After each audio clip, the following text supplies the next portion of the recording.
Hi, I'm Katia Shea, and I have this. Well, I'm a singer and songwriter, but I have this new talk series that I'm trying to formulate, and mostly I just talk about life, things that happen in our lives, and in my music I do the same. I write about things that we go through in life, things that we experience, things that have caused tragedies, things that have made us happy in life, so anyway, so I was just kind of pondering today over some different things that I could write about and sing about, and I was like, hey, let's just kind of breeze across the topic of cheating, because I was sitting and I was wondering, like, what really makes a person cheat.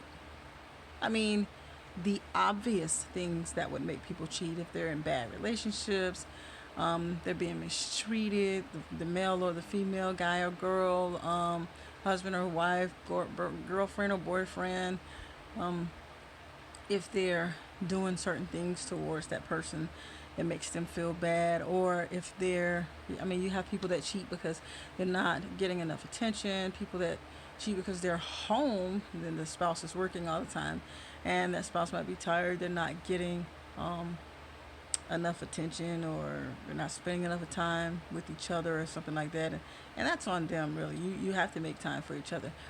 But what happens when all of those characteristics are there? What happens when everything is met, everything's great, everything is going well, that person is there for you, you make time for each other, you balance it out, you have connections, you have enough things that are different in your life that you can kind of, create those differences as an experience, because that's kind of what it means to me when people say opposites attract, because it's like, okay, I've never done what you do, you've never done what I do, or maybe we're not even interested in it, but we learn it because we love each other. We learn it because, oh my God, that's what you like, and I love you, so I want to learn that. But what happens when all those things are actually on point and you're getting along well? The sex is great. Um, Things are going just fine. What makes people cheat in those circumstances? What makes people decide, um,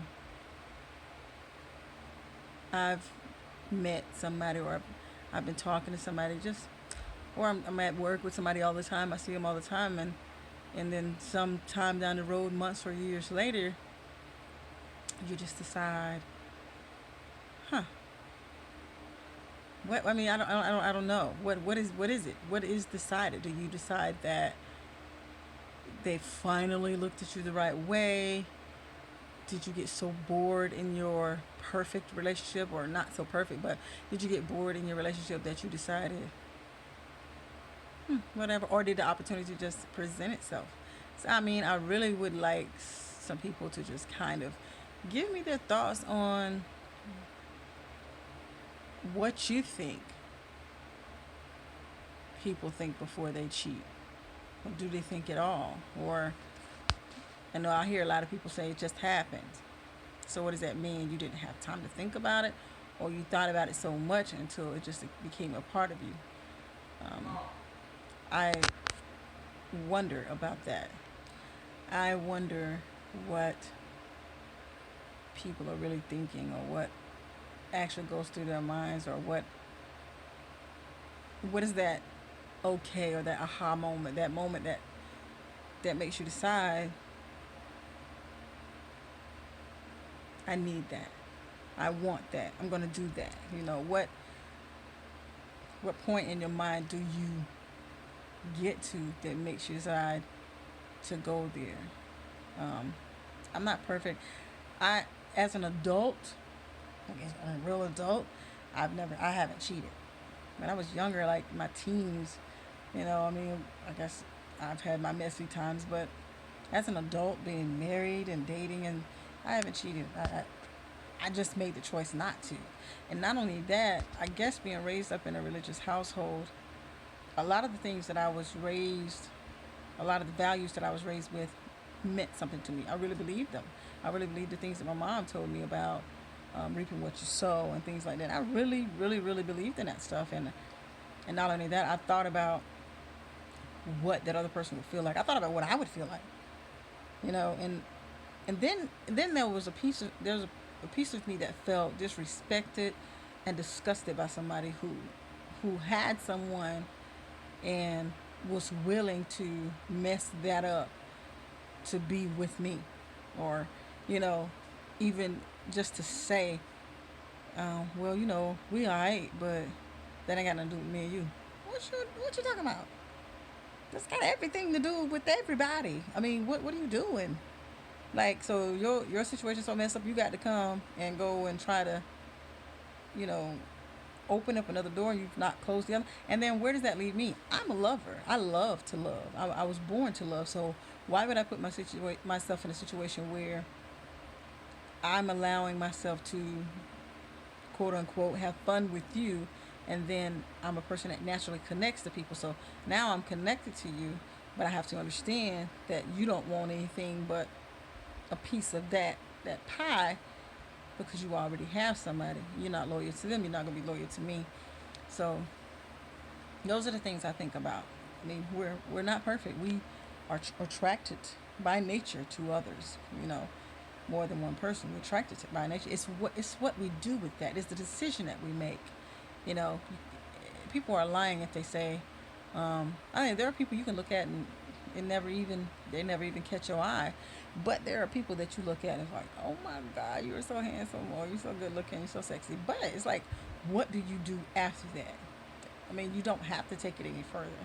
You have to formulate some type of respect in your heart and your mind for that person that you're with, to say, I'm not going to do that, regardless of how much of an attraction I feel towards you, or how much, or on the same level, the same conversation we're having. And then there's certain stages, like you can be communicating with somebody and you can tell when things are changing quite rapidly, quite quickly, and what level things are getting on. So you have the ability at that point to stop and say, you know what, I'm not going any further with this. Um, I'm feeling a little funny. You know what I'm saying?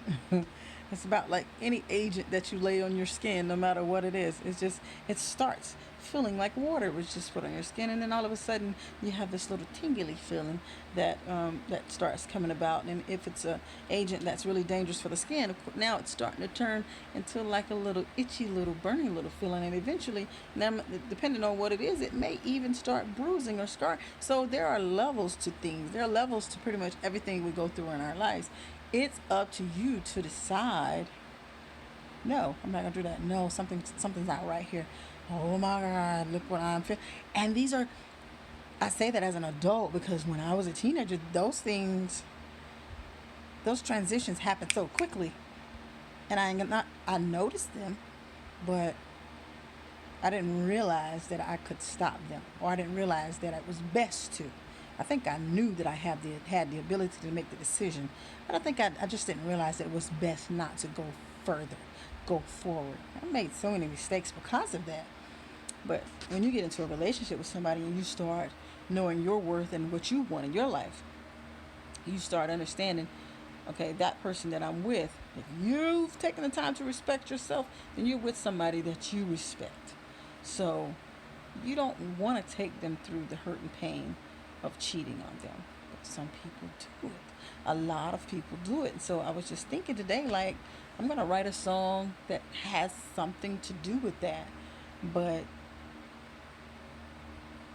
yeah, like, just, I want somebody to share with me what you go through, what your mind goes through, what mental stages do your mind go through, your heart, the feelings that you have, the physical feeling that you have, what makes that happen. And I'm not really even talking about the factors that are very noticeable, like, oh, you've been beaten and all. I'm not even talking about those things. I'm talking about when things are right.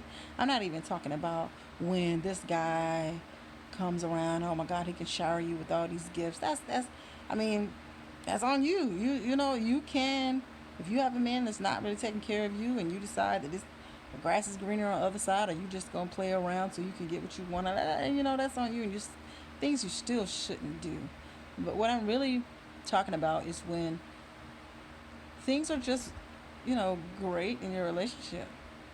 How do you make the decision to say, I want something else. I want this. I want that. I'm gonna step out. I'm just gonna, I'm assuming some people might say, um, I'm just gonna go chill. I'm just gonna hang out, because that's a thing. Even people start saying, hang out. Yeah, hanging out ain't what it used to be. When people start hanging, they start hanging. It ain't the same. It's just not the same hanging out that we used to do. Like truly, we used to really truly hang out. Like you used to sitting on a bench talking to somebody and just talking about everything and laughing and playing about things that have happened in our lives, and that was truly hanging out. Now people want to hang out in a room. Why we in a bedroom hanging out? Like, should we be on a couch or somewhere? We ain't trying to hang out in no bedroom, because it's gonna be more hanging than just us. You know what I'm saying? But anyway, that's just something I wanna move forward with. I want to get some um, communication, some responses on that. So drop a message, leave a reply, or ask a question. I'd like to talk. So hey, let's talk.